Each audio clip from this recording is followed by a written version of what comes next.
सरदार वल्लभभाई पटेल समाज हॉल, जवाहर नगर, गोरेगांव में दीनदयाल उपाध्याय सेवा समाज ट्रस्ट एवं शौर्य वेलफेयर फाउंडेशन द्वारा आयोजित क्या है भारत सनातन संस्कृति के साथ साथ जन जन तक प्रचार प्रसार के लिए एक ऐसे कार्यक्रम का आयोजन किया गया जहां हिंदू धर्म की महिमा की गाथा और उसके महत्व के बारे में लोगों को जागरूक किया गया। इस मौके पर पुष्पेंद्र कुलश्रेष्ठ ने अपनी वाणी से सभी को भावविभोर कर दिया और छोटे छोटे बच्चों ने ऐसे सनातन धर्म की गरिमा बढ़ाई, जिसका आयोजन रामकुमार पाल अध्यक्ष शौर्य वेलफेयर फाउंडेशन और देवेंद्र तिवारी महामंत्री शौर्य वेलफेयर फाउंडेशन द्वारा किया गया।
आज के कार्यक्रम में जो मुख्य बात थी वो राष्ट्र के बारे में चिंता थी। राष्ट्र के सामने क्या चुनौतियां हैं, उसका क्या समाधान है। स्टेट में और नेशन के बीच का जो गैप है वो समझाने की कोशिश कर रहा हूँ मैं। स्टेट को एक चुनी हुई सरकार चलाती है, वो नियमों से चलाती है, विधान से चलाती है, लेकिन राष्ट्र सरकारें जब चलाने लगे तो समझ लो कि राष्ट्र समाप्त हो चुका है। राष्ट्र को समाज चलाता है। तो हमारी 90% समस्याएं जो हैं वो राष्ट्र से संबंधित हैं और हम सरकार से चाहते हैं कि वो उसको सॉल्व करें। सरकार का काम नहीं है कि मंदिर की समस्या को वो तय करेगी, वो शंकराचार्य तय करेंगे, वो पंडित जी तय करेंगे। इसलिए कई ऐसी चीज़ें इस देश में हो रही हैं, जैसे वक्फ कानून के बारे में आपको पता नहीं है। भारत के संविधान में सेकुलर शब्द आ गया, सोशलिज्म शब्द आ गया। जब भारत में रहने वाला हर एक बराबर है और भारत का राज्य का जो स्टेट का रिलीजन है वो हिंदू नहीं है, तो फिर इस देश के अंदर माइनॉरिटी कमीशन, माइनॉरिटी बोर्ड, वक्फ बोर्ड, फिर माइनॉरिटी आपका एजुकेशन बोर्ड, ये सब क्यों बने हुए हैं? ये संविधान के विरुद्ध हैं। समाज को खड़ा होना होगा। नेताओं के अपने वोट बैंक की राजनीति होती है, इसलिए वो कभी कभी सच नहीं बोलते। मेरा इतना ही कहना है कि समाज उठ के खड़ा होगा तो जो चुनौतियां हैं चारों तरफ वो ठीक होंगी। जैसे मैंने आपको कहा कि दो यहाँ जो लोग हैं, मैंने सुना है आपके महाराष्ट्र के, आजकल सियासी तौर पे बेरोज़गार हैं। जब वो बेरोज़गार होते हैं तो उनको मराठी की चिंता होती है, और किसी मराठी को, किसी हिंदी भाषी को आप गुंडागर्दी से मारपीट करके उससे मराठी बुलवा सकते हैं। लेकिन मेरा सवाल ये है कि अगर हिम्मत है तुम्हारे अंदर इतनी, तो जो लोग अजान उर्दू में और अरबी में दे रहे हैं उनसे मराठी में क्यों ना दें? हिंदी पूरे देश की भाषा है ना, तो हिंदी बोलने का इतना ही आपको चिंता हो रही है कि यहाँ लोग मराठी नहीं बोल रहे, तो फिर जाके उनसे कहो ना पहले मराठी बोलें। जिन्ना रोड पर तो 4 हिंदुओं को, 4 ऐसे लोगों को जो भाषा बोल रहे हैं, आप उन्हें मार के क्या मर्दानगी दिखाना चाहते हैं? जब सरकार आपके बाप ने बनाई थी तब उसको छोड़ करके आप चले गए थे वहाँ, तब आपको ध्यान नहीं आया था? तो अपनी राजनीति सीखने के लिए समाज के अंदर क्यों आप विमर्श पैदा कर रहे हैं? दम है तो उनको मार के दिखाओ ना जाकर के जिना रोड पर, जो आपके अपने उन्हीं पे गुंडागर्दी करोगे। ऐसे गुंडों को सबक सिखाना चाहिए। ये राजनीतिक गुंडे हैं, इनका कोई लेना देना नहीं है हिंदू से। ये समय के हिसाब से इनका हिंदू शुरू होता है, समय के हिसाब से कुछ और शुरू हो जाता है। ये मुझे मालूम है कि ये जो बाल ठाकरे का जो बेटा है, ये वही है जो अजान कंपटीशन करा रहा था इस देश के अंदर, तब इसको ध्यान नहीं आया था। अब दुकान उसकी कुछ और हो गई है तो कुछ और ज्ञान दे रहा है। मेरा कहना यह है कि लोगों को समझना चाहिए कि चुनौतियाँ क्या हैं। चुनौती ये नहीं है कि आटा महंगा हो गया, चावल महंगा हो गया, ये तो जब तक जीवन है तब तक चलेगा।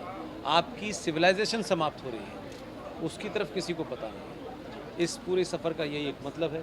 मैं आभार व्यक्त करता हूँ कि मुंबई जैसी नगरी में जहाँ हर आदमी बहुत व्यस्त है, मुझ जैसे साधारण आदमी को सुनने आया, और इन लोगों ने इतने कम समय में इतना बड़ा प्रोग्राम किया। मुझ जैसे आदमी को बुलाया, इसके लिए आयोजकों का बहुत बहुत धन्यवाद। सारे के सारे एक हैं, और हम सब हिंदू, मुस्लिम, सिख, ईसाई सारे एक हैं। लेकिन जब एक है तो फिर एक ही होना चाहिए, अनेक नहीं होना। वही बातें चल रही थी, बहुत अच्छा लगा मुझे सुन के। मैं सोचता हूँ ये बिल्कुल सही बात है कि सारे जितने भी धर्म के जिन स्थानों पर पैसे चढ़ते हैं, वो सिर्फ उस धर्म के भलाई के लिए यूज होना चाहिए, ना कि किसी और के लिए। I think that is very very valid point जो अभी सुनने मिला। मेन चीज़ यही है कि हम चाहते हैं कि जो हमारा देश है वो आगे बढ़े। जो पहले की बातें हैं वो भूल नहीं सकते, और हमारी जो स्कूल की बुक्स हैं उसमें सच्चाई और राइट चीज़ें लिखी हैं। बहुत चीज़ें हमने गलत सीखी हमारे बचपन में, वो सब हमें नहीं चाहिए, सीखना चाहिए। ऐसी चीज़ें सीखनी चाहिए ताकि हमारा देश भी आगे बढ़े और सच्चाई हमारी बुक्स में आए। बुक्स बहुत ज़रूरी है बच्चों की चीज़ में। बाकी धर्म तो हमारा जो सनातन धर्म है वो कोई किसी का दुनिया में कोई भी नहीं मिटा सका, आज तक नहीं मिटा सका। हिंदुस्तान के बहुत लोगों ने राज किया, लेकिन हिंदुस्तान के लोग जो है वो अमन प्रिय, शांति प्रिय है, लेकिन धर्म उनके कण में बचता है, और भगवान ये देश को चलाता है। इसको कभी कोई चेंज नहीं कर पाएगा, डर नहीं होगा। राम भैया, आप क्या कहना चाहेंगे? बिंदु जी आए हुए हैं यहाँ पर इस कार्यक्रम में। बिंदु जी आए, ये मैं भाग्यशाली हूँ, मेरे मिट्टी है, और इस कार्यक्रम में शोभा बढ़ाए, ये धन्यवाद तुम्हारा। अच्छा सर, आपका भी फिल्म आ रहा है सरदार, तो क्या कहना चाहते हैं उसको? 25 तारीख को वो फिल्म करेगी, 25 जुलाई को सारा सरदार आप सब जाके देखें। मुझे लगता है कि जिंदगी की सबसे बेस्ट फिल्म जो आप सबको बहुत पसंद आएगी, वो है सारा सरदार की। बहुत ही बढ़िया फिल्म बनी, ऊपर वाले ने बना दी है, और इसमें आपको जो मज़ा आएगा वो मैं आपको बयान नहीं कर सकता। हिंदू मुस्लिम 11 जुलाई को ट्रेलर रिलीज हो रहा है। 11 जुलाई को 13 रिलीज हो रहा है, तभी आपको समझ में आ जाएगा कि क्या है पिक्चर इसके बारे में, और हंस हंस के आप लोग पागल हो जाएंगे। बहुत बढ़िया फिल्म बनी है, नीचे बढ़िया फिल्म सालों में कभी एक बार बनती है, वो जाके आप फिल्म हो जाएगी। अच्छा, मैं खाली एक आपके पिताजी के बारे में बता सकता हूँ कि आज तक सभी अपना भारत के सबसे जो माना जाता है कि उनको राष्ट्रपति पुरस्कार भी दिया जाए, जिस तरह से इतना अच्छा एक रोल हनुमान जी के, और पूरे आज तक कितने देशों में गए, कभी हारे नहीं, और अपने से भी ज़्यादा वजन पहलवान को उठा के पटक के आए थे अमेरिका में। ये जो पुरस्कार दिए जाते हैं गवर्नमेंट की तरफ से, उसके लिए बहुत सारी लॉबिंग होती है, भागा दौड़ी होती है। यहाँ से चिट्ठी, वहाँ से चिट्ठी, भीख मांगना। हम पंजाबी लोग भीख नहीं मांगते, जब सरकार देगी तो ले लेंगे, वरना ऐसी जाति धर्म में बातें यहाँ पर चल रही है, इस तरीके की चीज़ें क्या कैसे देखते हैं? नहीं, यहाँ पर इस बात को बताया जा रहा है कि भारत की सनातन संस्कृति क्या है। यहाँ सनातन संस्कृति अर्थात वो शाश्वत मूल्य जो अनादिकाल से अनंत काल तक रहेंगे। और सनातन संस्कृति केवल भारत की नहीं, विश्व की भी है, जो अनादिकाल से अनंत काल तक जो शाश्वत मूल्य है। इसकी पहचान कराने की ज़रूरत है कि हम जो झंडों और नारों के नीचे बटे हुए जंगल हैं, वो भारत की सनातन संस्कृति नहीं है।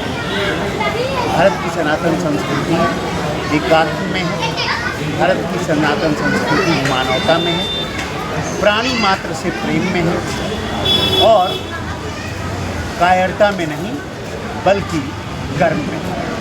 इसी बात को द्योतित करते हुए ये भारत की सनातन संस्कृति का परिचय कराने वाला यह कार्यक्रम है। सर, इस तरीके के कार्यक्रम की कितनी ज़रूरत है जो आने वाली पीढ़ियों को, जो कि आज की पाश्चात्य संस्कृति के जकड़न में जकड़ चुके हैं, उन्हें ये समझने की ज़रूरत है कि पाश्चात्य भी हमारी तरफ देखता है, चाहे वो आइंस्टाइन हो, चाहे वो टॉलस्टॉय हो, चाहे वो सुलेमान डेमरिल हो। ये तमाम लोगों ने भगवत गीता के उन मूल्यों को स्वीकार किया है जो उनको विषम परिस्थितियों में संघर्ष करने की, कर्तव्य करने की क्षमता प्रदान करती है।